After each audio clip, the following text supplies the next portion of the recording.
The government has announced arrangements for extending cross-border travel services during the Lunar New Year. This includes 24-hour cross-border services between the 9th and 13th of February at the Shenzhen Bay port.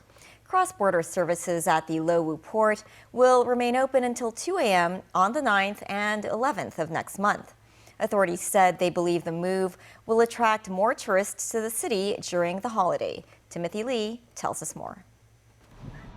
Hong Kong will soon have the chance to repair its image as a tourist hotspot during the Chinese New Year holiday.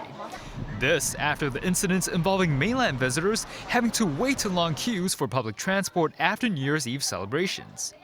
Prior to today's Executive Council meeting, Chief Executive John Lee said he has secured extended cross-border service hours after coming to an agreement with Shenzhen authorities. Starting on the 9th of February, that's the eve of Chinese New Year, 24-hour cross-border services will be available at Shenzhen Bay Port for 5 days. Similar services will extend to 2 in the morning at the Luwu port on February 9th and 11th of next month, when there will be fireworks celebrations.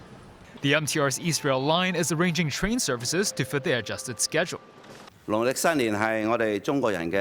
CE stressed Chinese New Year is an important day to the Chinese people, and that the government will do all it can to ensure everyone enjoys the holiday atmosphere.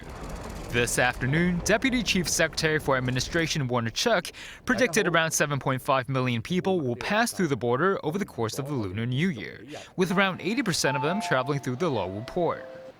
In a bid to prevent a repeat of the long queues on the 1st of January, the government announced private cars must have relevant permits when crossing the border between the 9th and 13th of next month. Timothy Lee, TVB News.